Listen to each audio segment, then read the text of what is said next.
Com muito prazer que o curso de Direito Penal Econômico recebe hoje o professor Ricardo Gleichner. Professor Ricardo Gleichner, eu quero lhe agradecer muito por ter aceito o nosso convite. É uma honra para o curso da PUC Minas tê-lo aqui conosco. Já acompanho o seu trabalho há algum tempo, né? Já temos uma amizade virtual também, espero que em breve presencial, e saiba da minha eterna gratidão por estar sempre conosco, participando dos nossos projetos, e a sua fala é sempre muito relevante para todos nós, e eu tenho certeza que será muito proveitosa para os nossos alunos aqui, também nesse curso de especialização. Então, lhe agradeço mais uma vez, penhoradamente, pelo seu tempo e por estar aqui conosco, e passo a palavra ao professor José Santiago, que vai fazer a devida apresentação do professor Ricardo Gleichner. Muito obrigado. Boa noite, professor Ricardo. Boa noite, professor Leonardo. O professor Ricardo Gleichner, ele é graduado em Direito pela Universidade de Passo Fundo, tem mestrado em Ciências Criminais pela PUC do Rio Grande do Sul e doutorado pela Universidade Federal do Paraná. Além disso, ele é pós-doutor pela Universidade de Nápoles e é professor do programa de pós-graduação em Ciências Penais da PUC Rio Grande do Sul e coordenador da especialização em Ciências Penais e da especialização em Direito Penal e Criminologia, também da PUC Rio Grande do Sul. É professor titular do programa Mestria em Criminologia Aplicada da Universidade de São Carlos da Guatemala e, além disso, né, atua como nas áreas de processo penal e criminologia. Então, professor Ricardo, para a sua palestra. Boa noite a todos e a todas. Eu queria agradecer o convite feito pelo professor Leonardo e dizer que é uma satisfação poder compartilhar novamente de um momento, se não igual, ao menos similar àquele das lives, né? Então, vivemos uma época farta em oportunidade de debates, né? Talvez mais do que nos propiciaria os momentos de normalidade. Dizer que também é uma satisfação e cumprimento aqui o professor José Santiago, que é uma referência na área. Dizer que a PUC Minas colabora com o cenário nacional, trazendo não só intelectuais, que são fundamentais, né, para a gente poder compreender a nossa área, a nossa dinâmica, mas também no sentido de oferecer leituras que batalhem um pouco mais por essa dignidade do processo penal e também pelo cenário e pelo compromisso democrático que sempre assumiu. Então, dizer que é uma alegria imensa e a temática por mim escolhida, ela compreende, digamos assim, o cenário que se apresenta contemporaneamente e que também se revela um pouco diante dos meus últimos seminários na PUC, né, tanto no mestrado quanto no doutorado. Então, eu tenho tentado enfrentar um pouco a questão do processo penal, a compreensão do processo penal, pelas lentes do que, lato sensu, se poderia chamar como neoliberalismo. Então, eu pensei em que eu pudesse fazer uma abordagem um tanto quanto generalista sobre em que sentido eu me refiro a neoliberalismo, até mesmo para poder não me alinhar a certas formas de pensamento que determinam ou interpretam o neoliberalismo de uma forma A ou B. E, num segundo momento, eu gostaria de também, então, avançar para o campo que é o campo, digamos assim, de atuação mais próximo, que é o campo do processo penal. Então, gostaria de dizer que é uma satisfação e também aceito com muito gosto o convite feito pelo Leonardo para estar aqui falando hoje. O primeiro ponto, né, do qual eu iniciaria a discussão, eu faria uma pergunta dupla, né? Se no futuro, né, se o processo penal tem futuro e se o futuro tem processo penal. Essas seriam as duas perguntas básicas que, obviamente, eu não vou tentar responder, porque elas são extremamente abertas e conjecturais, mas é um desafio conseguir interpretar os caminhos que nos foram conduzindo a determinados estágios do processo penal brasileiro, se não mundial. Acho também que o caso brasileiro ele não é um caso isolado, ele é um caso que, especialmente na contemporaneidade, dialoga de uma maneira muito, não vou dizer fértil, mas de uma maneira muito viva com outros segmentos ou outros pensamentos que eclodem aqui e lá, né, tanto nos Estados Unidos quanto na Europa. Então, eu gostaria de fazer desse momento uma perspectiva de reflexão sobre o processo penal e enfim, depois eu também, ao final, eu posso deixar os meus contatos, enfim, para quem tiver interesse, possamos, quiçá, continuar o diálogo em outras instâncias. Mas, de uma maneira geral, esse trabalho, né, esse estudo, né, que se encontra em andamento, eu já comentei com o Leonardo em outra oportunidade que eu estou vivenciando o processo de escrita do volume 2 do Autoritarismo. E o que me motiva fundamentalmente a tentar estabelecer essas reflexões, elas se centram fundamentalmente numa conclusão de uma tese de doutorado do professor Ricardo Silva, em Santa Catarina, na ciência política. Num livro, e eu gostaria de ser muito, muito claro, eu me odeio me citar. Eu acho, às vezes, isso é pernicioso demais. Então, eu não queria que fosse tomado nesse sentido, mas apenas para dizer os caminhos que me conduziram a esse estágio de pesquisa. Em 2018, finalizei uma pesquisa sobre o autoritarismo no processo penal brasileiro, e eu queria mais a gente poder voltar a ela.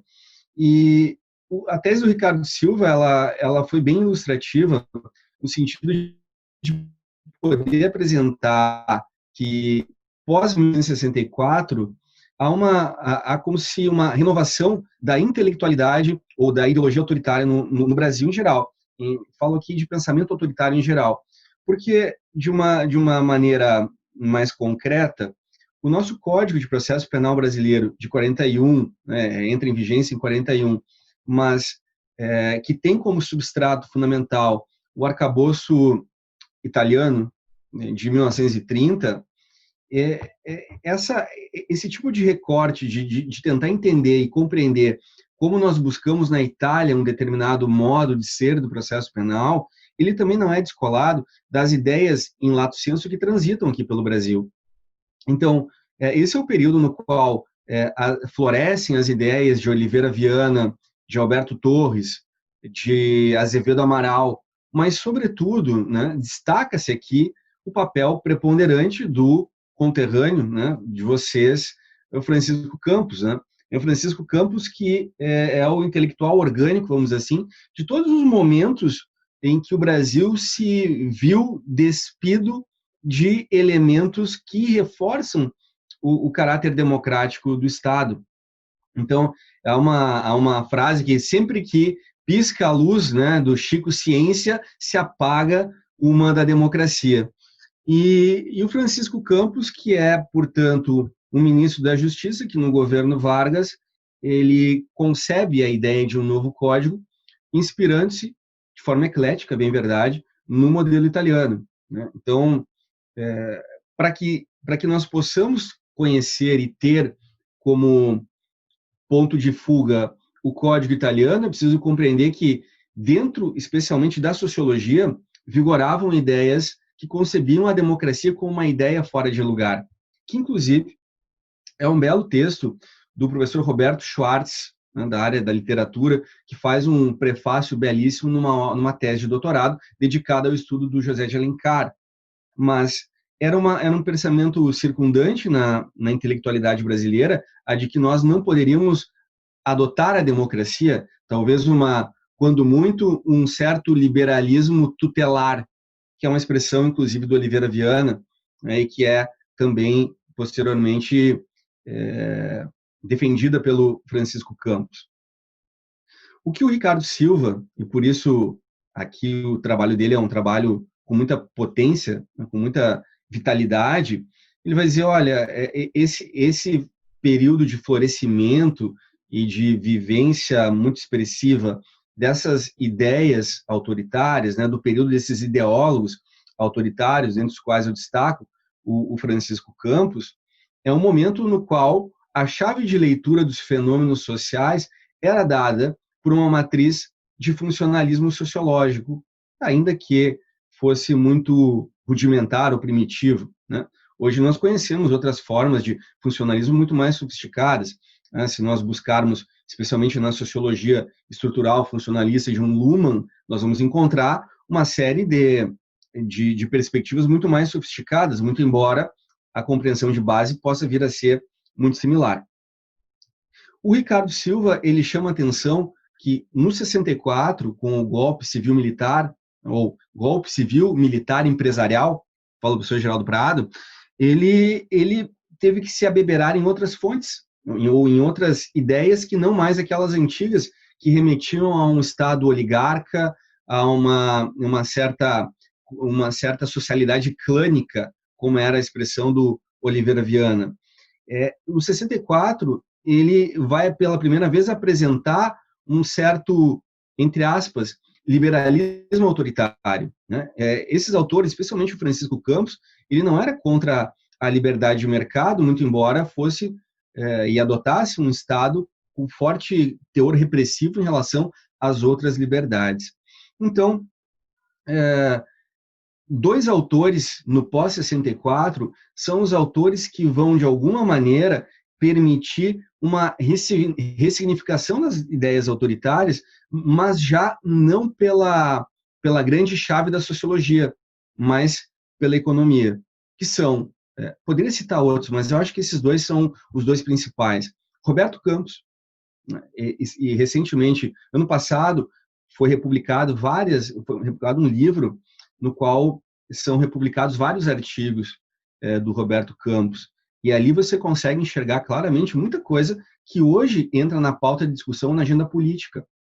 E além do Roberto Campos, talvez o principal, ou um dos principais economistas brasileiros, o Eugênio Goudin. O Eugênio Goudin, que foi o primeiro brasileiro a representar o Brasil numa convenção da Sociedade Montpellier, que é a sociedade que caracteriza o movimento neoliberal contemporâneo. Isso, para dizer assim, considero as ideias neoliberais as ideias que se sedimentam a partir de 1938, que é o chamado colóquio Walter Lippmann, em que autores muito importantes, desde o Hayek, a Friedman, passando pelos alemães, em Rostov, eles vão debater a refundação do liberalismo, né? Então, por essa base teórica, eu entendi que nós precisamos compreender a circulação dessas ideias autoritárias, agora já sob o prisma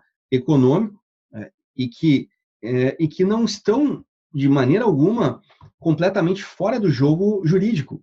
Porque se algo que, embora não seja novo, começa a circular com muito mais liberdade, facilidade, é o que se poderia chamar de uma análise econômica do delito, ou uma análise econômica do processo penal, né, que terá desdobramentos vertiginosos dentro das nossas categorias. Então, o que me faz pensar e me motivar a escrever uma continuação, um volume 2 sobre as ideias clássicas autoritárias, é conceber que o Brasil, ou pelo menos a doutrina processual penal brasileira, que tem muito claramente uma base acadêmica muito aguerrida e muito combativa, há que se dizer isso.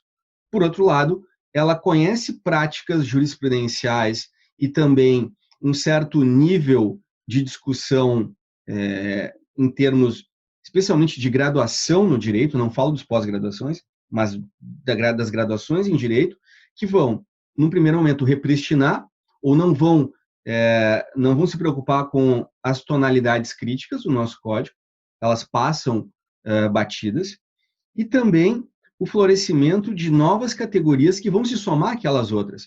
Então, para deixar muito claro, não se trata de um novo autoritarismo, mas da justaposição de ideologias autoritárias.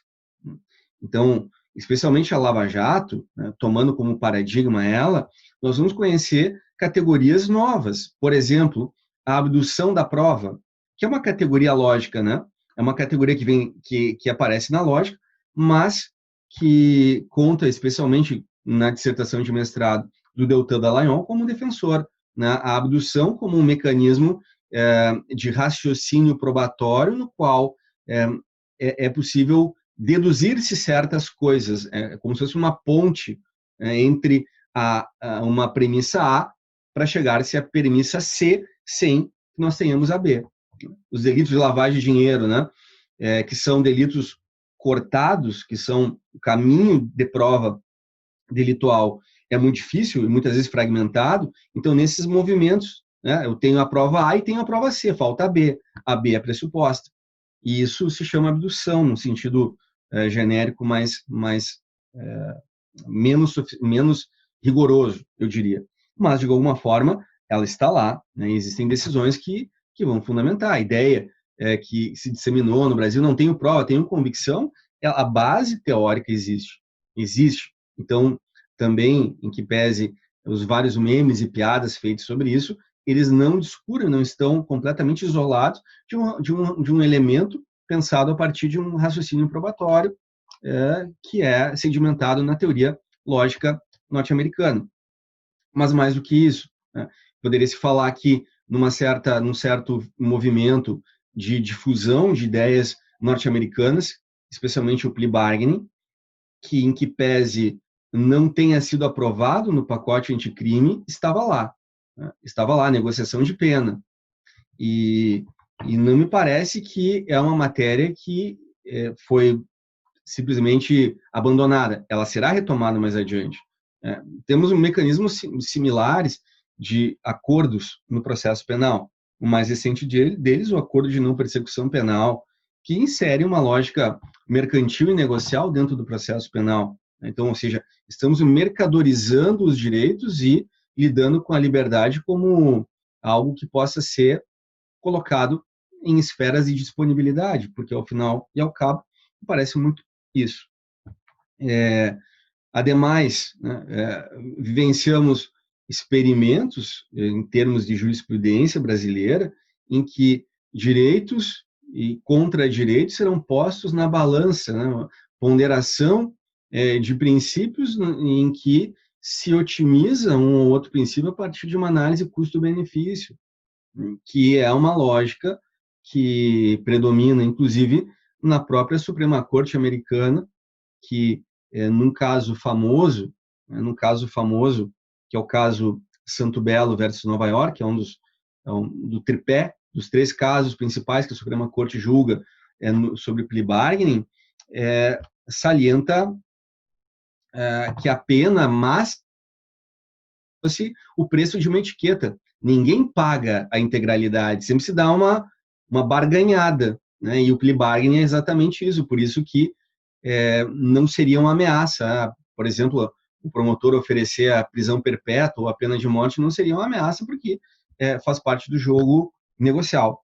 Então, eu digo isso apenas de forma introdutória para começarmos a pensar que existem determinados elementos que vão se somando àqueles outros. Eu poderia chamar aqui o garantismo positivo, né, que se abebera num direito fundamental à segurança, que é um dos poucos direitos estatais que os pensadores neoliberais entendem que não deva ser abolido, né, que não deva ser subjugado ao livre mercado. Então, de uma maneira geral, eu pretenderia justificar essa eleição pelo tema por conta disso, né, de um fenômeno de justaposição, de acomodação de ideologias, digamos assim, autoritárias clássicas com essas novas neoliberais, né, e quero também salientar durante a exposição que existe uma proximidade muito grande entre neoliberalismo e autoritarismo, o que parece, que à primeira vista pode parecer um paradoxo, né? Então, o liberalismo, a defesa da liberdade, como assim o liberalismo pode ter feições autoritárias? Eu pretendo dizer que elas são menos aparentes do que se poderia deduzir. De uma maneira geral, então, né, começando com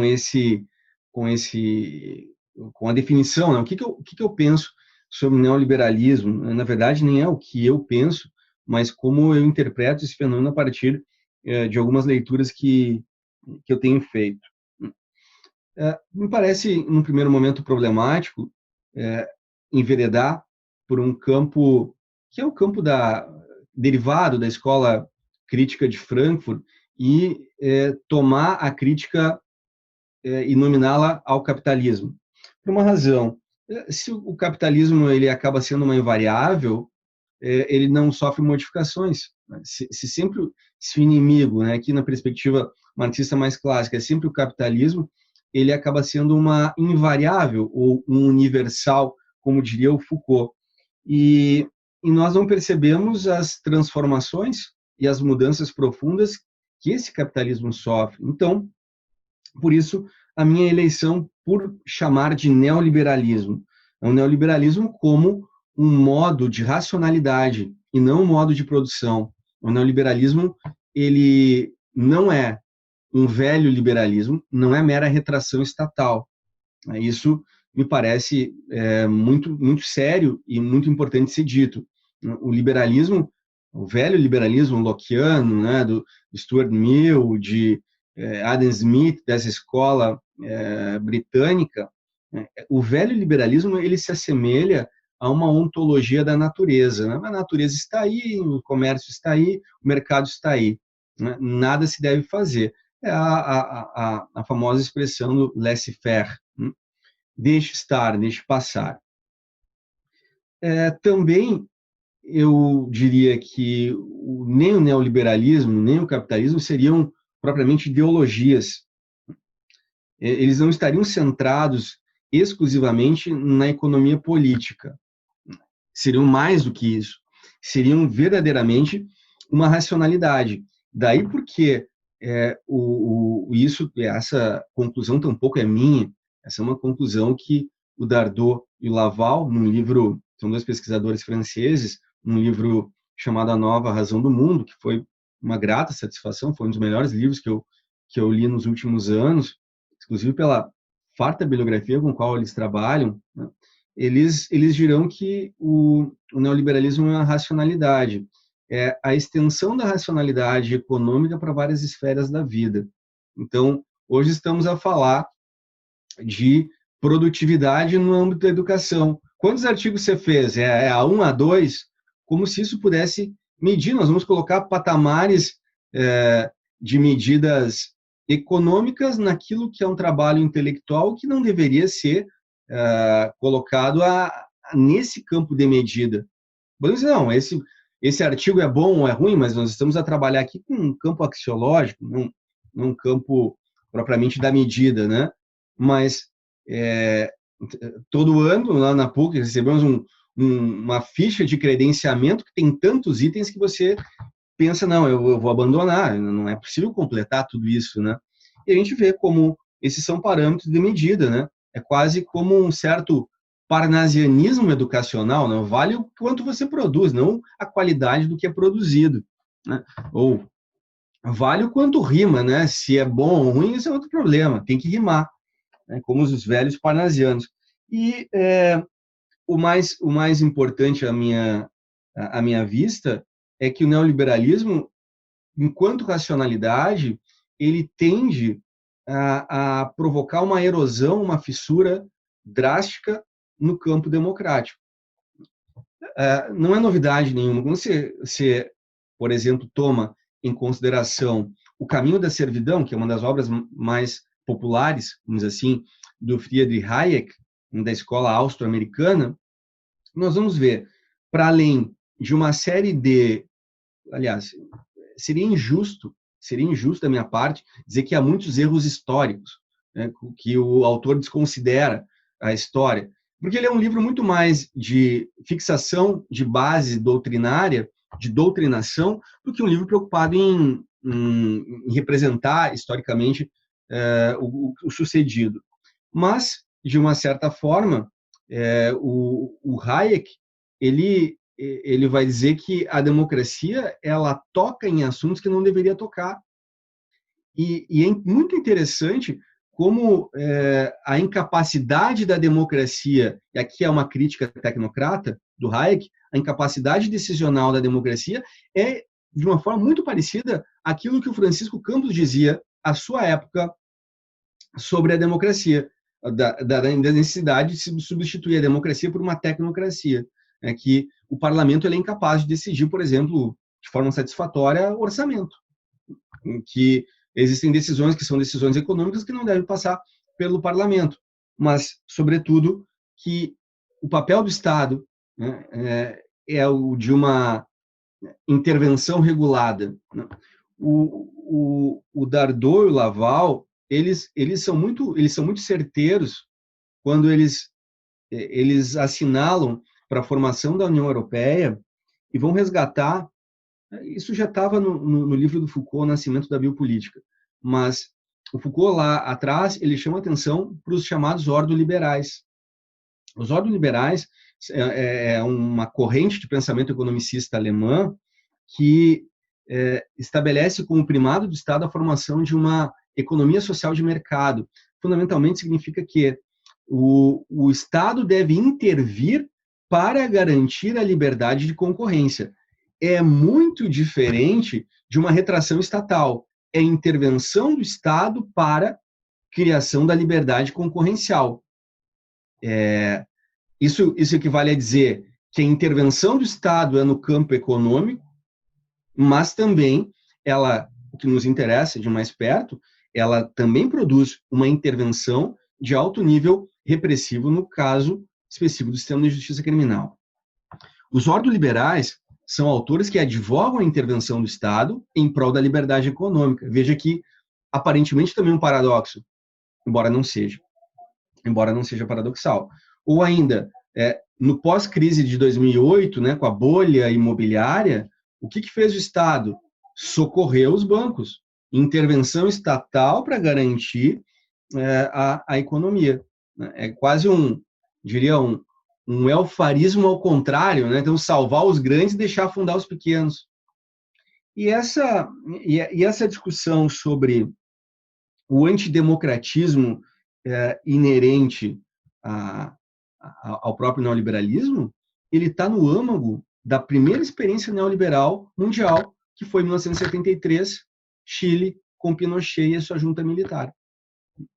Porque, em primeiro lugar, os pensadores chilenos que, de alguma forma, auxiliaram no papel do golpe e dos próprios programas políticos, eles foram todos formados a partir de um convênio entre a PUC, a Universidade Católica Chilena, e a Escola de Chicago. Os Chicago Boys voltam e o paradigma está quase instalado. E, sem dizer, que o Milton Friedman e o Hayek assessoram diretamente Pinochet. Então, essa política neoliberal, o laboratório neoliberal por excelência, é 1973, no Chile, o que leva muitos autores latino-americanos a uma crítica quase com níveis muito bons de propriedade em relação ao que o Foucault fala sobre o neoliberalismo, um autor que eu gosto muito, mas tenho que admitir aqui que o Chile, para Foucault, ele não aconteceu. Né?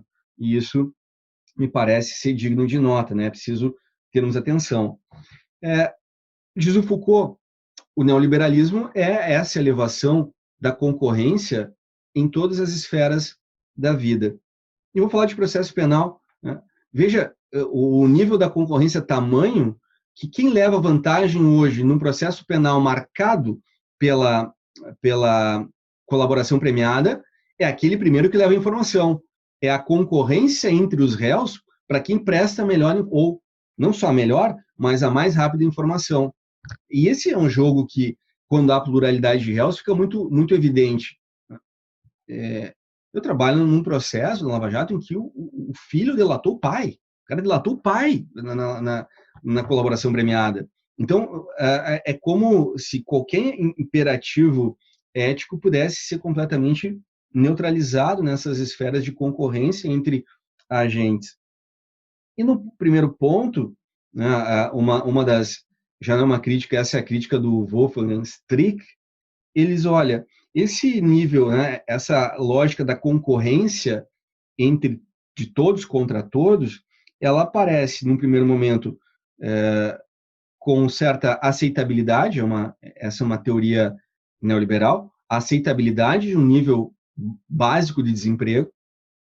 Vimos essa semana um movimento interessante de uma greve de empresários de si, que são os entregadores, contra essas grandes instituições que precarizam o trabalho. E justo, no segundo momento, além do nível básico de aceitabilidade do desemprego como condição natural do mercado, temos também a precarização dessas relações. Nós vimos no governo Temer nessa passagem muito claramente, das terceirizações, flexibilização, de um governo, como diz o professor Lazarato, governo pela dívida, as pessoas se endividam cada vez mais, e isso está na mesa do jogo, e ainda um regime no qual nós vamos ter avaliações e uma gestão fundada em ranqueamento de pessoas. Basta nós vamos ver os aplicativos, né? Esse é bom motorista, 4.5, 4.8. E na própria China já existe um sistema de ranqueamento de pessoas, né? A boa pessoa tem média 7, média 8. É para isso que nós nos encaminhamos para uma gestão absolutamente tecnocrática e absolutamente fora das vivências dadas pela ética. Bom, essa lógica dada pela concorrência, ela tem como premissa básica considerar que cada ser humano, veja, aí Milton Friedman, teoria do capital humano, cada ser humano é uma empresa e deve ser tratado como uma empresa. Então, é ele que tem que ter o desenvolvimento de suas competências. E, como professor, eu escuto isso diariamente quando tem aquelas reuniões pedagógicas. Não, o aluno tem que desenvolver sua competência. É o léxico neoliberal aqui ao pleno vapor. O aluno tem que desenvolver competências, ele tem que... Nós queremos que ele saiba resolver um problema, mas e cadê o sentido ético do agir do advogado, do juiz? Onde estão? Eu não tenho a menor dúvida de que eu posso resolver um problema penal, né, usando uma prova ilícita, irrefutável, mas o agir ético é esse? Então essas questões acabam ficando tanto para fora, que os alinhamentos das escolas de direito e para cada vez mais suprimir ou colocar sua modalidade online as propedêuticas. Não, isso é ética, né? Dá para ser a distância. Né? Ética é a distância, né? Vai ter o duplo sentido aqui. Né? E essa governamentalidade neoliberal, ela acaba, portanto, sendo algo que ajusta, né, cenários como a política, a economia e o sistema de justiça a alinhamentos como reduções de custos.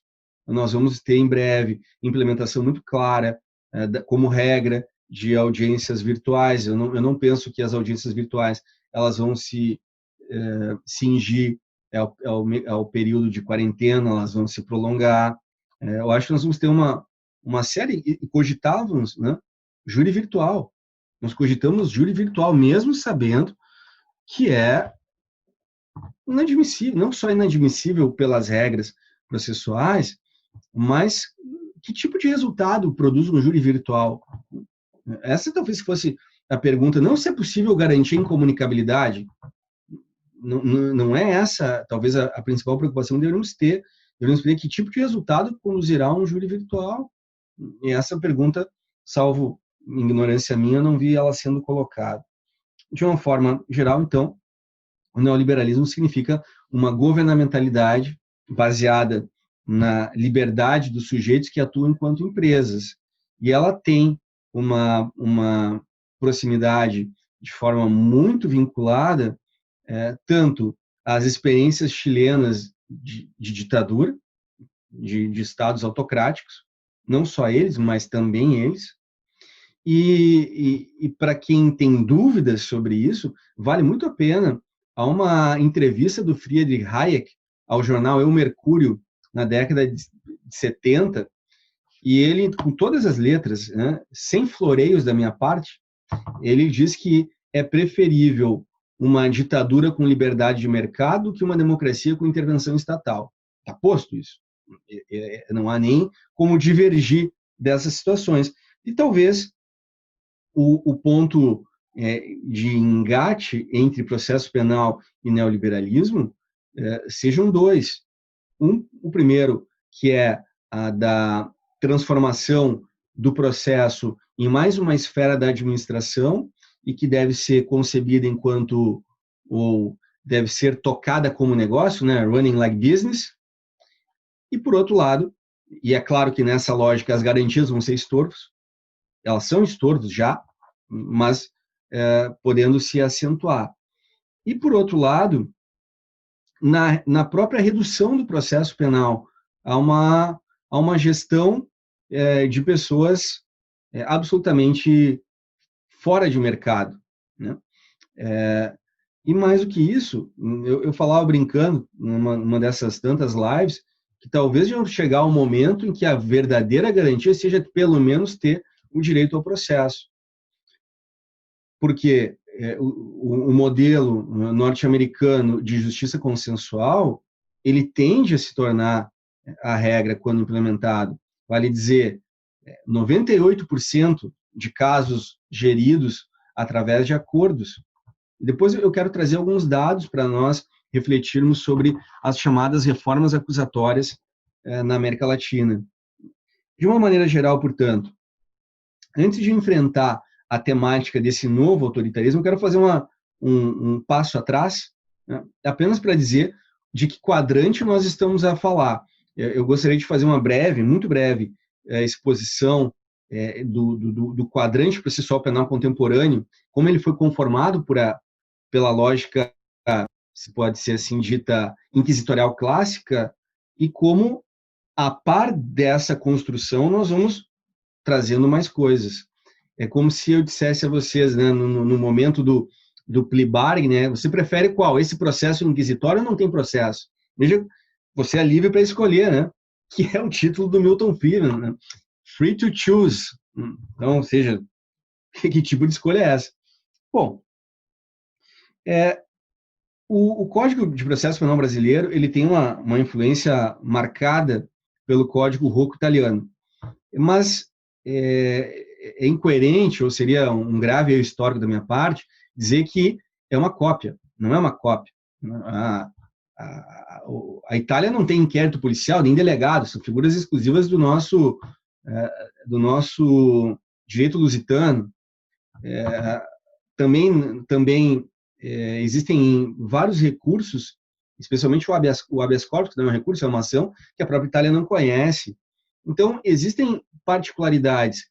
E a principal diferença entre o Código de Processo Penal brasileiro de 40 e o Código de 30 italiano é que o Brasil manteve a estrutura do júri, ao passo que a estrutura italiana conheceu a figura do scabinato, em que era um órgão, um júri misto, vamos dizer assim, né, formado por juízes técnicos e juízes leigos, os jurados. Só que esses jurados deveriam ser membros do Partido Fascista. É uma das regras básicas para ser jurado. Mas de mais a mais, né, se nós pegarmos o procedimento ordinário nosso, ele é muito parecido ao Código Rocco, né? Então, não me interessa tanto as particularidades e, sobretudo, afirmo que não é uma cópia, mas é um código inspirado, né? Tem inspirações muito, muito claras aqui. Que estruturas seriam essas? Bom, eu diria, no primeiro momento, a atribuição em ambos de poderes instrutórios de ofício para juízes, né? O juiz como o principal destinatário da prova e ele como o principal ator processual. Nós tomarmos o artigo 156 para dar esse exemplo, mas são vários que mencionam, né? O artigo 156 ele vai ser compatível com vários textos, vários artigos do Código Italiano de 30. O ônus da prova, né? Uma distribuição de ônus da prova. Ora, a distribuição de ônus da prova, ela equivale a dizer que a presunção de inocência não vige naquele código. Você fala, o Ministério Público deve provar os elementos declarativos ou os elementos confirmatórios da tipicidade, ao passo que o réu deve provar as excludentes de culpabilidade e de ilicitude. Esse é um sistema de distribuição de ônus da prova. E, a bem da verdade, já na transição do século para o século XX, do século XIX ao XX, a escola positiva italiana ela era manifestamente contrária à presunção de inocência, dizendo que era um arcaísmo francês que não poderia ter aderência na península, né, na Itália.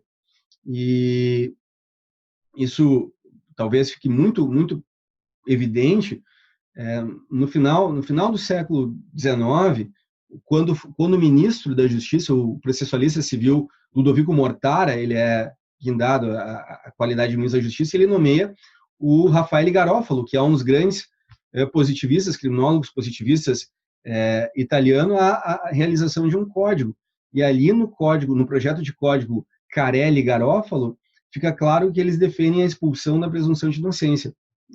E coisa que a presunção de inocência ela volta no Código de 1913 na Itália, mas no Código de 30 ela é definitivamente retirada. E é engraçado porque o Manzini que diz assim, não, veja só, se ele foi denunciado, é porque existem mais provas contra ele do que a favor. Então como é que eu vou chamar ele de inocente? E essa lógica, ela se perpetua. Ela se perpetua no Brasil. Basileu Garcia dizia isso. Uma série de autores clássicos usava dessa mesma lógica, que era a lógica manziniana, né, de que o réu não é outra coisa, ele é o que é, ele é réu. E se é réu, pesam mais contra ele do que a favor.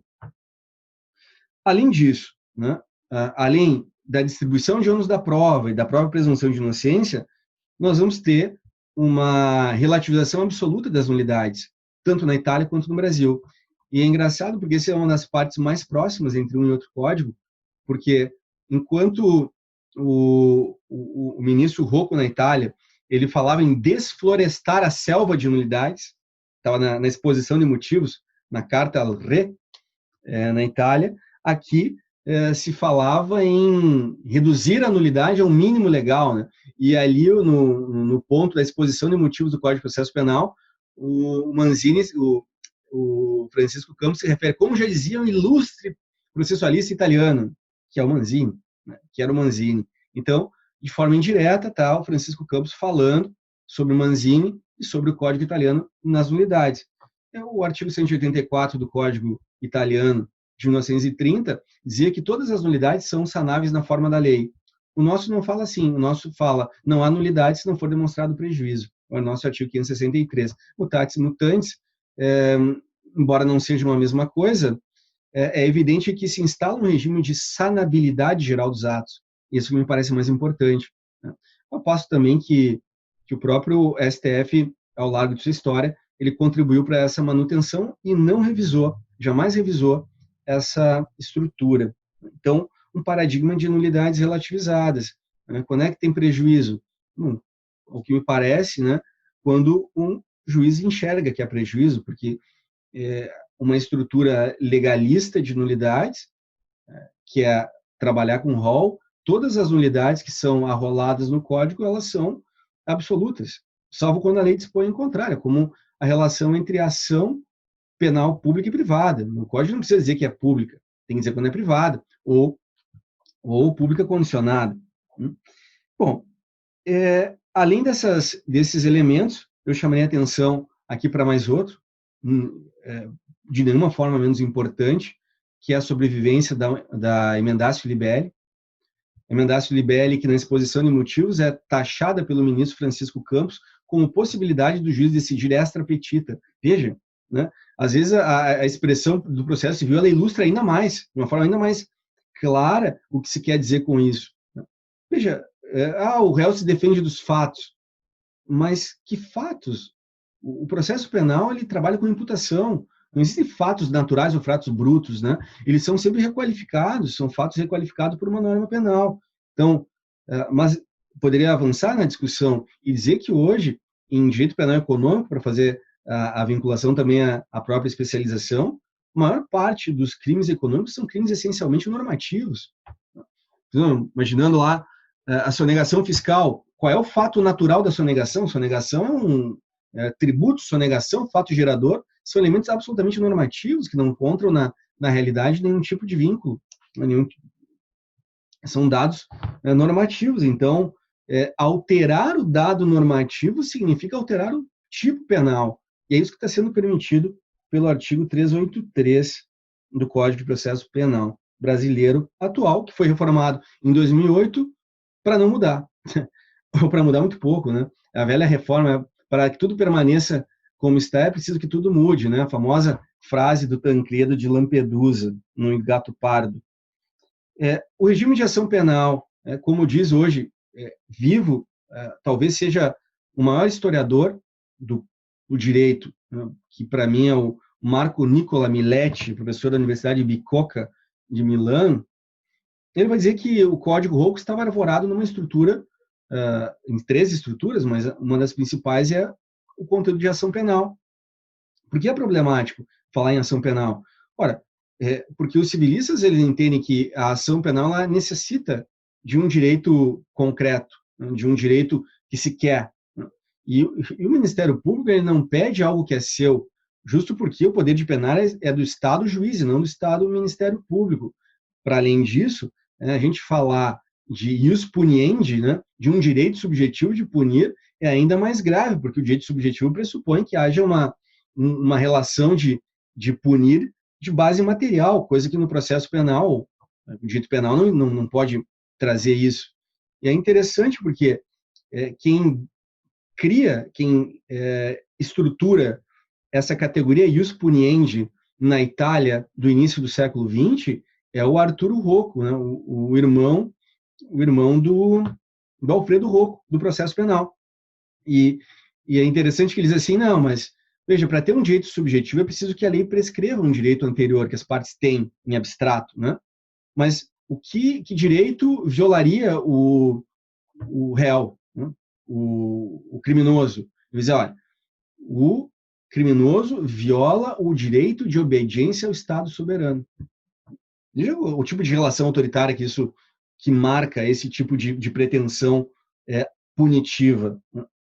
Além do que, a própria teoria da relação jurídica, ela tem bases que são bases herdadas da escola histórica germânica, que são compiladas, reinterpretadas pela jurispublicística italiana do início do século XX, especialmente Vittorio Emanuele Orlando, que é, para mim, o grande nome do direito administrativo italiano, e que vai dar contornos que vão ser compatíveis e muito com o futuro Estado fascista alemão. Eu não vou desenvolver isso mais, mas não custa lembrar que no Brasil a teoria da relação jurídica ela é pela primeira vez exposta de maneira muito organizada e orgânica por Hélio Tornaghi. E se nós formos buscar quem de fato foi Hélio Tornaghi na história do Brasil, que perseguiu alunos, que foi ministro, foi secretário de segurança durante a ditadura no Rio de Janeiro, nós vamos ficar bem problematizados se essa é a nossa base da qual nós partimos. Então, também acho aqui que temos um legado aqui bem significativo. E essa é a segunda base que o Marco Nicola Miletti sustenta do Código Rocco: ação penal, relação jurídica. Por fim, há quase que um tripé, eu chamo de tripé, embora se pudesse falar de outra forma, que é a ideia de verdade real, que as partes, né, e o juiz não deve ficar satisfeito com aquilo que as partes produzem. Ao lado, uma ideia de livre convencimento, que é uma das que para nós, especialmente no Brasil, virou um tormento porque em nome do livre convencimento se faz a transformação da água em vinho. E, por fim, um princípio de liberdade das provas, né? Apenas para dizer que o Código Italiano de 30 tinha uma única restrição à prova, que era em relação ao estado das pessoas. Eu só posso provar a idade ou o estado civil através da certidão do documento. E essa era a redação original do nosso código. Foi abolida, né? Mas na reforma de 2008, mas originalmente ela estava lá. Então, hoje nós temos uma regra que determina a proibição da prova ilícita, embora eu achasse que ela foi muito tímida, tanto em relação aos seus efeitos, quanto em relação à abertura que se deu para as demais exceções, que já entram no segundo movimento, que já entra nessa segunda fase. Por fim, apesar da similitude dessas estruturas legislativas, eu aponto, me parece fundamental nós compreendermos o papel da instrumentalidade do processo nisso tudo. E também não tenho muito tempo para desenvolver, mas quem quiser fazer a experiência pode fazer por si mesmo, vai encontrar. O professor Cândido Rangel Dinamarco, que escreve essa tese, né, em 1986, se não me engano, é a primeira edição, ele sustenta que o processo, que a jurisdição é um poder e ela possui várias funções, né, função educativa, função política, uma série delas. E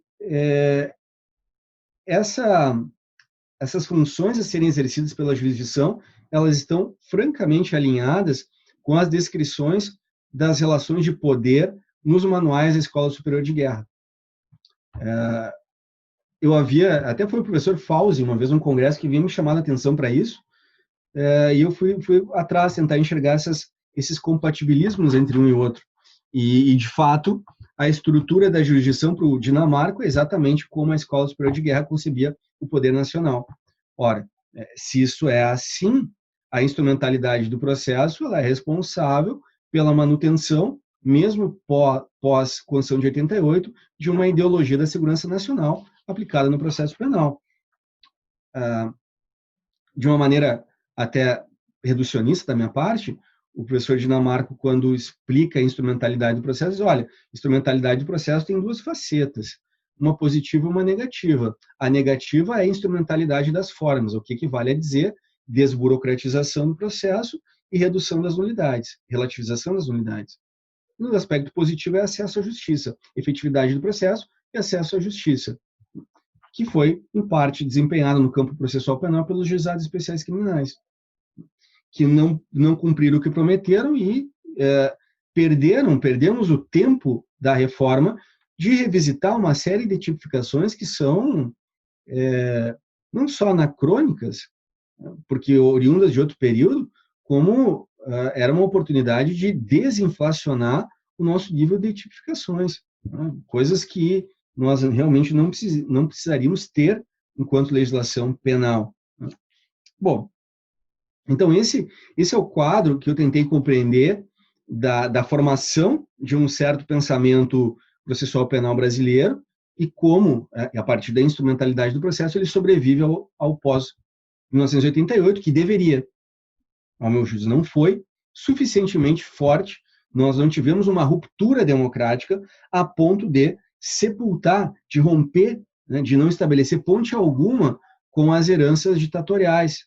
Para dar dois exemplos, a nossa Constituição de 88, ela mantém a estrutura das polícias militares como exército de reserva das Forças Armadas.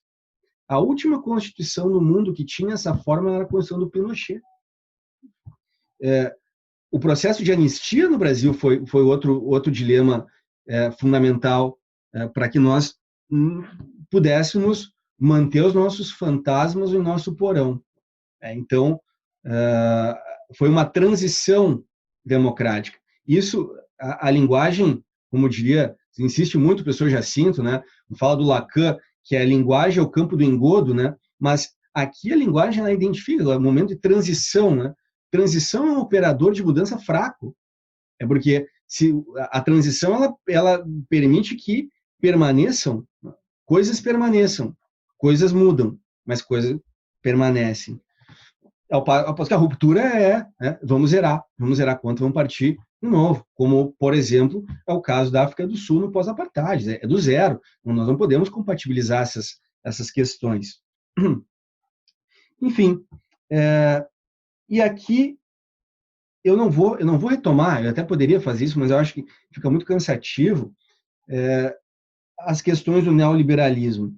Mas eu chamaria atenção, tanto o Dardot e o Laval, no prefácio à edição brasileira da Nova Razão do Mundo, dizem isso, quanto o Maurício Lazarato, né, e uma série de outros autores vão retomar a questão do fascismo.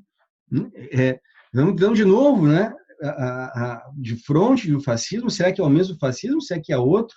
Né? Humberto Eco chama de urfascismo, né, esse fascismo genérico, né, esse fascismo que sempre esteve aí, mas de uma maneira geral, os franceses, Dardot e Laval, eles chamam de momento hiperautoritário do neoliberalismo. E isso me faz refletir sobre se no campo da economia política as coisas se dão dessa forma, quiçá no processo penal. E eu nominaria como um paradigma mesmo, digno de ser estudado por si, o conjunto de projetos chamados 10 medidas contra a corrupção. Porque, primeiro, eu vou dar 2 exemplos aqui. Ele sinaliza, número 1, ajuste nas nulidades. Mas as nulidades são todas elas relativas. O que a gente quer, além disso? O que se quer mais do que isso? É como se apontasse para esse nosso código do Francisco Campos, não, vocês estão, é muito garantista isso. Isso aqui é muito garantista, ou seja, é paradoxal dizer que não, o fascismo é garantista demais. E é o que está posto em jogo, de uma maneira indireta. E a segunda, das provas ilícitas. Então, isso está na exposição dos projetos, mas se recuperam todas as chamadas limitações às regras de exclusão norte-americanas, como boa-fé, como a ausência de relação causal, e uma série de outras teorias norte-americanas. E é engraçado porque os Estados Unidos, então, acaba se apresentando não só como berço intelectual do neoliberalismo em sentido econômico, mas eu assumiria que a conclusão da professora italiana comparatista Elisabetta Grandi, dizendo que há um efeito de radiação de certas ideias processuais penais norte-americanas. A das provas ilícitas é uma delas, mas, sobretudo, dos mecanismos negociais, me parece, inclusive, uma tendência irrefutável. Por isso, brincava eu dizendo que felizes éramos o tempo em que tínhamos processo, mesmo inquisitório. Como éramos felizes e não sabíamos. O caso brasileiro, ele é interessante, primeiro, porque o pacote anticrime, originalmente, ele era um projeto absolutamente unilateral, no sentido de que era preciso reduzir garantias e tornar o processo penal mais eficiente.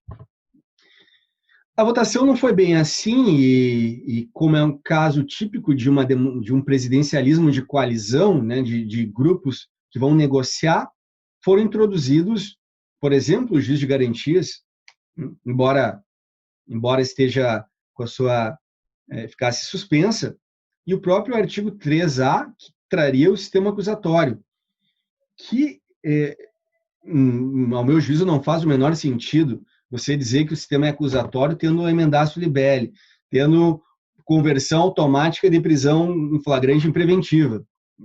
Então, eu dispensava, porque é uma burla de etiquetas, né? Como vem o carrasco na hora de matar os juízes, não, você se preocupa que eu sou garantista. É algo que não faz muito sentido, né?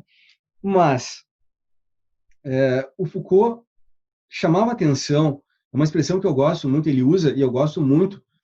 Ele está lá no final do Vigiar e Punir, quando ele está analisando o caso de uma prisão francesa e o problema das reformas. Ele chama de isomorfismo reformista, a expressão do Foucault, em que nós vamos alterando lateralmente, vamos modificando, mas continua sendo um sistema disciplinar, dizia ele. E nós vamos mudando as cautelares, mas as cautelares agora, a estatística é mantida, e vamos restringir a liberdade, quem tinha liberdade plena anteriormente, né? Então, coisas assim. E é engraçado porque numa dessas ações diretas de inconstitucionalidade que foram promovidas pela Associação dos Magistrados contra o juiz de garantias, mas nos pedidos, isso em nível simbólico, ele é muito interessante, porque pede a declaração de inconstitucionalidade do artigo 3A, que é o que define o sistema como acusatório. Eu fico imaginando como é possível declarar a inconstitucionalidade no sistema acusatório, sendo que é exatamente isso que a Constituição determina.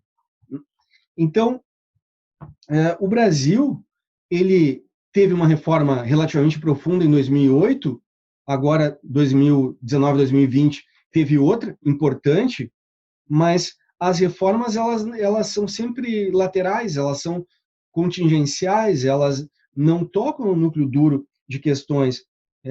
Discussão, por exemplo, sobre inquérito policial. Não pode porque a associação dos delegados não permite, o lobby dos delegados não permite, ou a questão das provas ilícitas ou das nulidades, ou de recursos, elas ficam de fora. E o caso brasileiro, o pacote anticrime é um caso simbólico, porque ele representa algo talvez inusitado na história do processo penal. O Alberto Binder, ele afirma que toda reforma bem-sucedida gera uma contra-reforma. O caso da Itália é um caso simbólico. A Itália edita um código muito próximo de um ideário adversarial, 1989, né, mantendo o inquérito fora do processo, respeitando a atuação de cada uma das partes, evitando a aglomeração quântica de poder, essa expressão do Schunemann. E, em 1992, a Corte Constitucional ela cria um princípio de não dispersão probatória, desfazendo o que tinha feito o legislador ordinário, permitindo o ingresso de certos atos de investigação preliminar no campo do processo, que era o que se queria evitar, essa contaminação psíquica do julgador, né, e garantir ao máximo a oralidade. Isso é um exemplo de contra-reforma. Contra-reforma jurisprudencial. Mas o caso brasileiro é interessante porque nós tomarmos 10 medidas, pacote anticrime e a própria reforma de 2008, elas foram reformas, mas elas não alteraram substancialmente nada. O Código de 2019, o pacote anticrime de 2019 e as próprias 10 medidas contra a corrupção, eles alertam dizendo que se trata de melhorias e de acabar com algumas prerrogativas demasiadas que o réu possuía no processo penal. Eu batizaria isso, de forma não menos irônica, de uma contra-reforma sem reforma. É uma contra-reforma sobre o original, mas não para retirar os excessos que, sem dúvida, estão presentes no CPP, mas para potencializá-los. Então, de forma inusitada, me parece que o Brasil vive que talvez coincida com um certo nível de surrealidade que a gente vive, de um ministro que frauda o diploma, né, educação que nem assumiu, né, talvez ele coloque no Lattes que ele foi quase ministro por 5 dias, né, abriam lá no Lattes.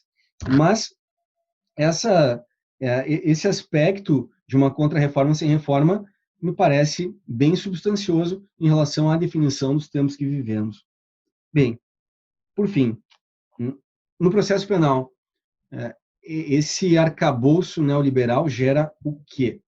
Primeiro, há uma retórica que acaba sendo desenvolvida e que acaba se enraizando naquilo que se convencionou chamar como garantismo positivo, que é o direito fundamental à segurança. Direito fundamental à segurança. E o direito fundamental à segurança, numa ponderação com princípios meramente individuais, sempre vence. O direito fundamental à segurança, ou como dizia o Foucault, né? Foucault dizia que após as sociedades disciplinares, nós viveríamos numa sociedade securitária, que parece bastante razoável de se intuir. O garantismo integral, ou garantismo positivo, ele vai se abeberar na Constituição, ou em princípios de natureza constitucional, para dar esses princípios constitucionais, vai torcer esses princípios constitucionais para dar sentido completamente contrário ao que eles poderiam dizer numa democracia. Então, o direito à segurança, que é um direito individual, isso dizia o Barata, o Alessandro Barata tem um texto famoso, né? Ele dizia que não podemos confundir a segurança dos direitos, de se garantir os direitos, com o direito à segurança, que isso, enquanto coletivo, não existe. Mas, mesmo que existisse, é campo da segurança pública, e não do processo penal. Então, decretar a prisão preventiva em nome da segurança, do direito à segurança, não é incomum, pelo contrário. O garantismo positivo ele vai ilustrar grande parte das decisões oriundas da Lava Jato, e não só da Lava Jato, de outra série de decisões que vão falar em proibição de proteção deficiente, que a sociedade ficaria indefesa caso você respeite as garantias fundamentais em um processo criminal. É algo, por certo, inaceitável, mas que vem sendo utilizado.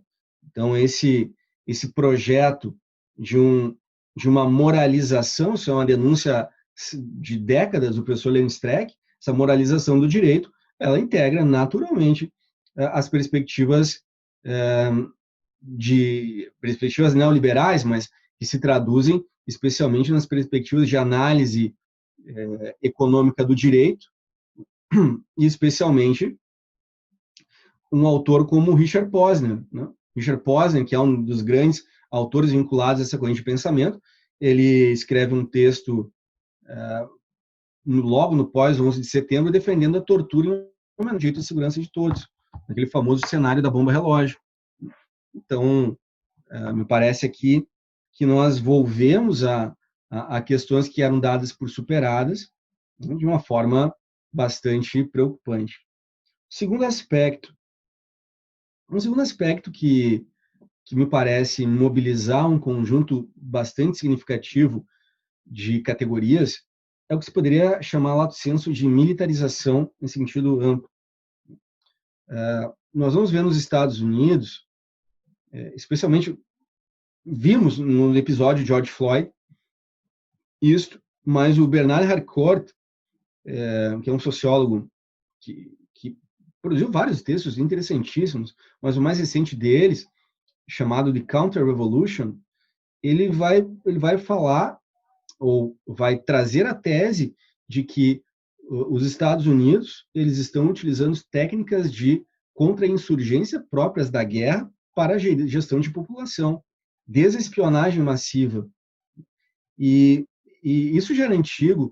Se vocês tiverem o trabalho de colocar no Google imagens, botar protesto em Ferguson, que é mais um protesto do Black Lives Matter, vocês vão ver aparatos de guerra, né, com até soldados com .40, metralhadores .40, guiados para atravessar tanque contra a população.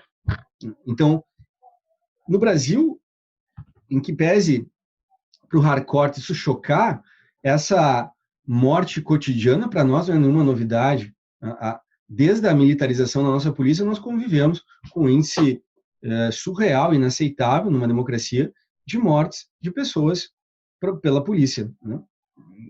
E aqui não me parece que seja o caso de fazer uma crítica à polícia em si, mas o nível de aceitabilidade dessas mortes como aquilo que deveria ser a atuação correta da polícia, né? Nós vamos ver defesa desse tipo. Aquele caso do governador do Rio de Janeiro comemorando a morte de um... O que se tem para comemorar, né? Se tem pessoas que ficaram aterrorizadas por um sequestro, um sujeito que morre, talvez uma família que fique sem pai, é isso que a gente tem para comemorar.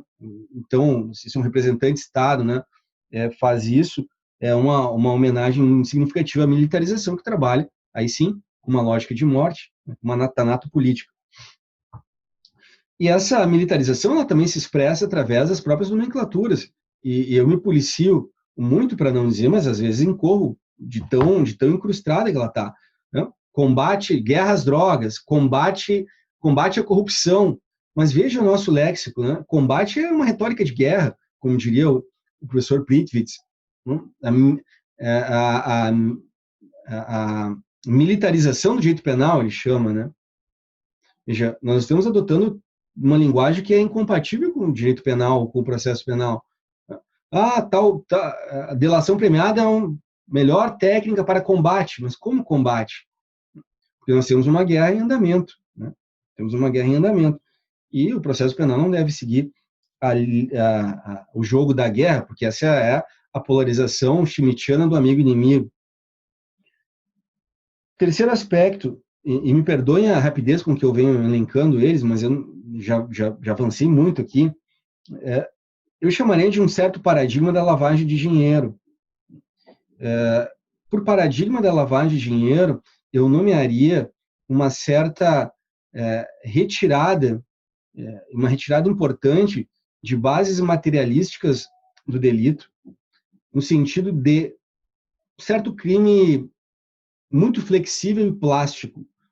Se nós tomarmos em consideração a história da lavagem de dinheiro, ela nasce como tipificação alternativa à falta de prova pelo tráfico. Essa é a história dela, né? Ou seja, a facilidade com que se atribui um crime de lavagem de dinheiro. Mas o Brasil foi avante. O Brasil retirou os crimes pregressos. E hoje, no Congresso, nós vamos encontrar cerca de 8 a 10 projetos falando de criminalização da advocacia, que é uma resposta bem significativa àquela advocacia mais combativa que pode causar problemas à resolução de casos penais, né? Porque só o advogado, dizer, de todos os ativos que circulam no universo brasileiro, então o problema é os honorários maculados, e mais do que isso, né? A facilidade com que se atribui. Mesmo sem lei clara, já temos algumas condenações de colegas sobre essa forma delitiva. O delito de lavagem de dinheiro é um delito que, de tão maleável, né, eu gostaria de fazer um workshop para que pudesse entender o que não é lavagem, desde a autolavagem, né, a outras séries de discussões em torno da lavagem. Mas ela comanda um certo status de um tipo penal absolutamente normativo e no qual as provas tendem a sofrer uma redução de estándar probatório, que é o que aconteceu por conta da Lava Jato, mas não só por conta dela. Vários intelectuais, vários processualistas em nível internacional salientam a dificuldade probatória no crime de lavagem, por isso reduzir o nível de exigência de prova. E com isso, nós temos uma nova redução de espectro da presunção de inocência, ao menos enquanto regra probatória. Mas, enfim, eu poderia falar mais, mas há um texto, que é o texto que eu tenho adotado nas aulas de mestrado para discussão sobre lavagem de dinheiro, que é um texto de um pensador, de um penalista holandês, chamado Van Duyn, que escreve, é o único que eu conheço, um manual crítico de lavagem. E ele demonstra, metodologicamente, que todos os dados do GAF, todos, são imprestáveis. São imprestáveis. Todas as consequências da lavagem de dinheiro foram testadas. Nenhuma é empiricamente demonstrável. É um grande livro. E ele nos traz algumas luzes para podermos pensar, não de forma ingênua, na lavagem de dinheiro, negando ela, ou aceitando tudo que os organismos internacionais nos dizem, mas submetendo à prova, metodologicamente, academicamente, algumas conclusões. Um quarto aspecto, que é um aspecto importante, já mencionado por mim, que é o da certa americanização do processo penal, especialmente por duas vertentes. A vertente das provas ilícitas e a sua limitação, e, de outro lado, o mecanismo do plea bargaining, que ainda não foi recebido no Brasil. Nós temos mecanismos negociais, mas não plea bargaining, que envolve pena privativa de liberdade.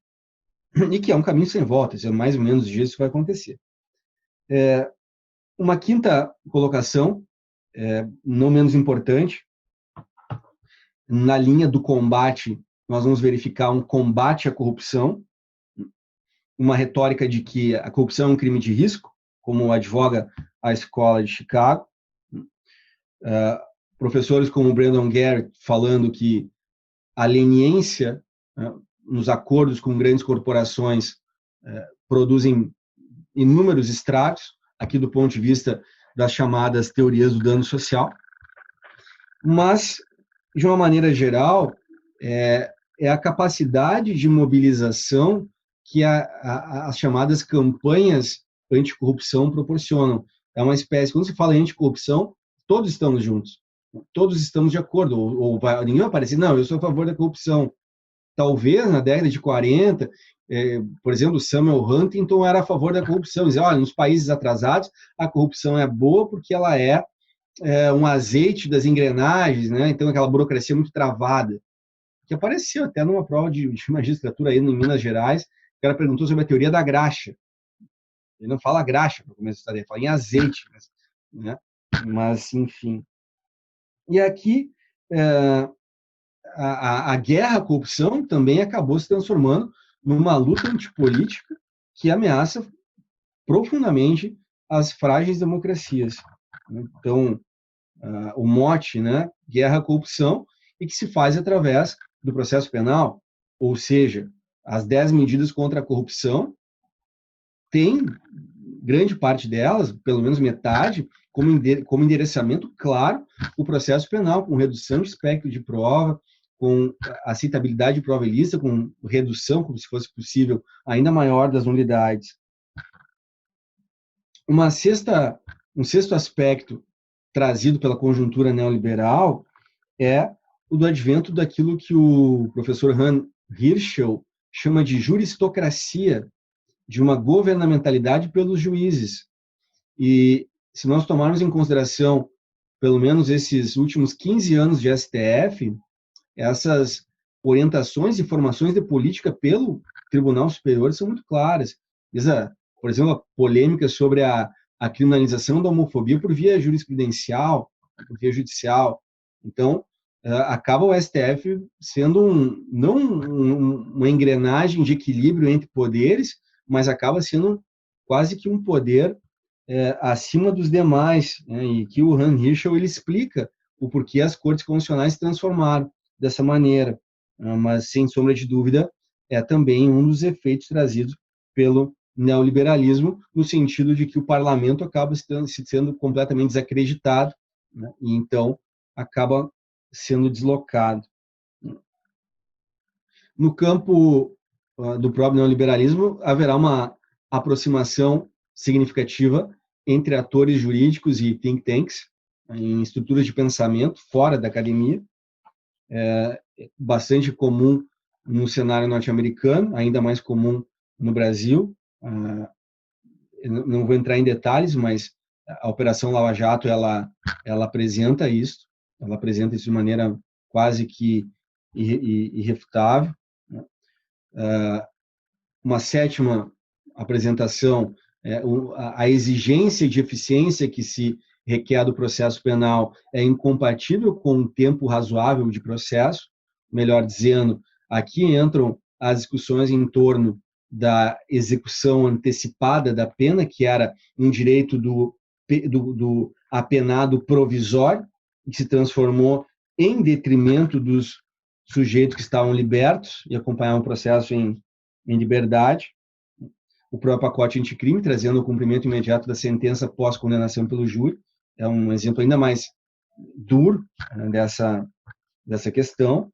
E, por fim, é aquilo que motivou, que foi fundamento motivacional de todos ao menos de inúmeros processos ou mega operações, que foi a Operação Manipulite italiana, né, e que acabou abrindo caminho para amplificação da corrupção. Isso não sou eu dizendo, é a Donatella Della Porta, talvez a maior intelectual mais respeitada no campo da corrupção, né, e que vai dizer que a corrupção se acentuou com Berlusconi, não diminuiu, que os mecanismos se sofisticaram, né, e que o combate à corrupção pela via do direito penal e do processo penal, ela não inibe a prática da corrupção, como ela tem ainda a capacidade de destruir uma enorme proporção de ainda pendentes garantias e que ainda não haviam sido erradicadas. Então, esses são alguns apontamentos, eles não são definitivos, eles são precários, como é um processo em construção, mas são algumas coisas que me vêm à cabeça e que, penso eu, se acomodam ao lado daquelas categorias clássicas do autoritarismo que eu havia estudado algum tempo atrás e que pensava, no primeiro momento, pudessem explicar parte do fenômeno. Me parece que sim, parte sim, mas nós temos que investigar o que mais está acontecendo. Eu peço desculpas pelo avançado, talvez não fosse a ideia falar tanto, e confesso que falei demais, além do que eu gostaria, mas, enfim, eu não sei como funciona, Leonardo e Sr. José, mas eu fico à disposição se tivermos questões, enfim, alguma questão que vocês queiram colocar, sugerir, enfim, eu estou absolutamente aberto, né, para escutar vocês. Além de ser uma enciclopédia sobre a história do autoritarismo, consegue demonstrar com muita habilidade as deficiências do processo penal atual e a correlação do processo penal com o modelo estatal. Isso, cada vez que eu ouço, eu penso em mais coisas, as suas reflexões são cada vez mais profundas e me impressionam cada vez mais os seus estudos, professor. Eu realmente tenho cada vez mais a tranquilidade de pensar que o processo penal garantista é incompatível com o neoliberalismo e que nós temos que pensar uma forma de Estado que seja alinhada com esse garantismo que pensamos e que queremos para o nosso processo penal, para o nosso direito penal. E é interessante pensar isso num momento histórico da sociedade brasileira tão problemático e em tempos de eleições talvez nós tenhamos que trazer essas reflexões mais ainda para a sociedade, para ela compreender que escolhas políticas têm necessariamente reflexos em vários âmbitos da vida social e o processo penal, sem dúvida nenhuma, como já disse James Goldsmith, e aqui é um problema citar processualistas penais junto a dois professores do processo penal tão renomados e brilhantes, mas que dizia, né, que a medida do processo penal reflete o autoritarismo ou não de um determinado Estado. Então, precisamos refletir sobre isso. Eu só quero lhe agradecer pela brilhante palestra e não me cabe fazer qualquer tipo de questionamento ou ponderação, porque eu deixo essa parte para o meu professor, meu colega, meu amigo, José Santiago. Professor José Santiago, a palavra está com o senhor para suas considerações. Bom, professor Leonardo, professor Ricardo, uma aula brilhante, né? Não menos do que o esperado. Né? Eu mostrava para o professor Leonardo hoje o livro do professor Ricardo, né, sobre autoritarismo, a minha leitura, a quantidade de marcações que ele tem. Uma leitura enriquecedora. E aí, minha provocação, vou ser breve, e eu vou colocar em dois eixos. O primeiro deles, né, você disse sobre transição, né, a transição democrática da ditadura militar para a democracia. Né? Eu ampliaria mais. A história brasileira é marcada por transições e não por rompimentos. Né? A gente tem a capacidade de declarar a independência e manter a família real portuguesa. Né? Eu costumo brincar que é como o menino que sai de casa, né, 18, 19 anos, vou morar sozinho. Mas ele não vai trabalhar e bancar a sua casa. O pai continua bancando a casa. Então, é uma independência que era não útil, né? É uma independência que não é tão independente. Né? Isso a gente vê também na proclamação da República, que não foi uma ruptura popular, foi um golpe militar.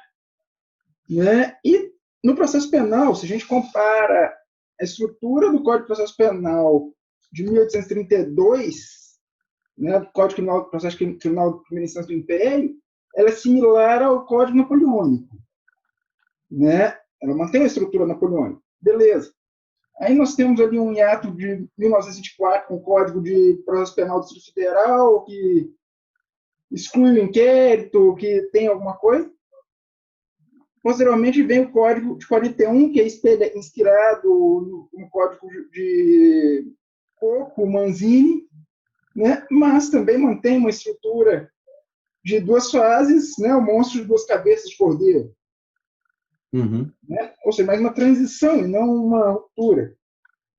E agora vem a Lei 13964, que fala, olha, agora o 3A falando, agora nós somos estrutura acusatória. É lindo, cara, mas não, se eu continuar com o mesmo aplicador, não adianta a lei falar que eu tenho estrutura acusatória. Então, né? E aí, né? Se a gente mantiver, eu queria um comentário do senhor sobre a manutenção da mentalidade inquisitorial que é formada ao longo dos séculos, se pegar o Brasil 500 e tantos anos, e se pegar mais 1000 anos de inquisição, de inquisitoriedade. Uhum. Né?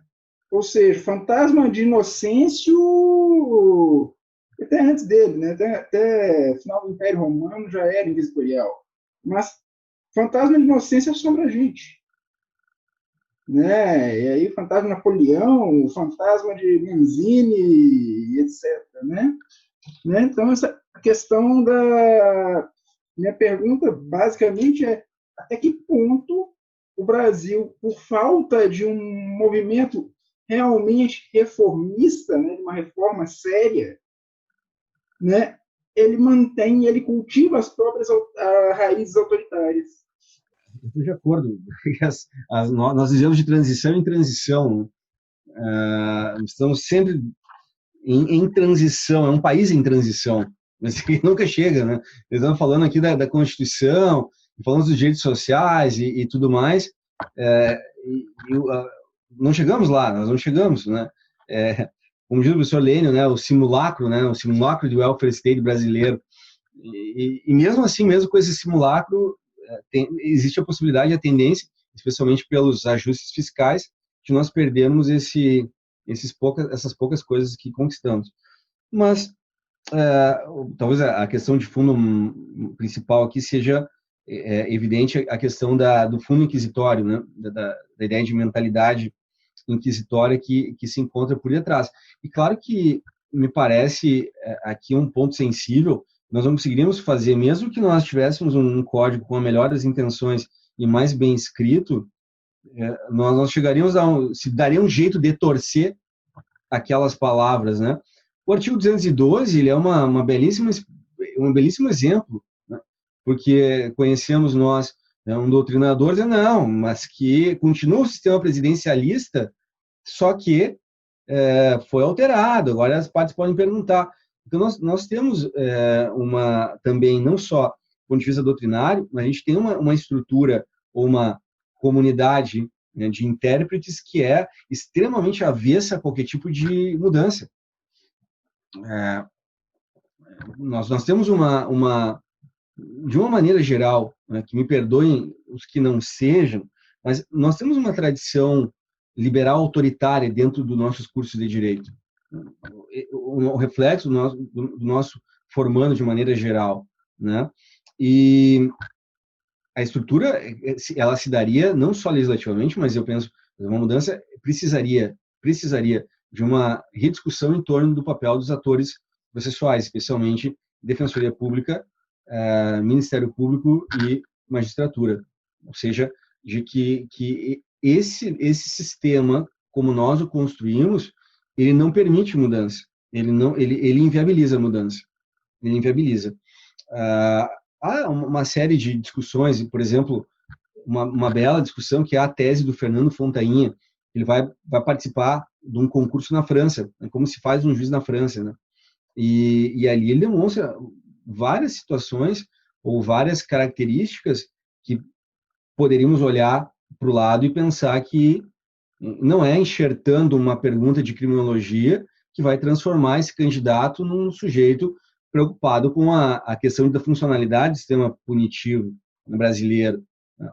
E algo que me parece, ou que me pareceria fundamental, é a gente não apenas selecionar pela competência, porque é isso que a gente faz. Qual é a competência que você quer de um juiz? Essa talvez fosse a pergunta fundamental, porque nós queremos alguém que saiba todas as posições do STF, do STJ, conheça de cabeça todas as matérias legislativas, como é na primeira fase, né?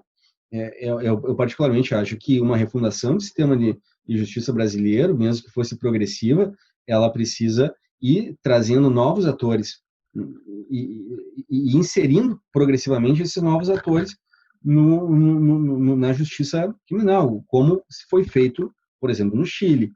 A reforma chilena de introdução, né, do juiz na investigação por um sujeito completamente novo. Não dá para transportar o velho autoritário que estava lá para fazer essa função nova, porque ele mataria no nascedouro essa mudança, né? Como é o nosso drama,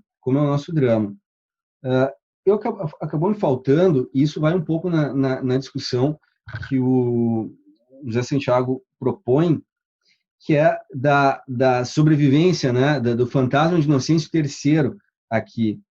Mas, por outro lado, né, eu reconheço os problemas, as dificuldades de superação desse tal modelo epistemológico.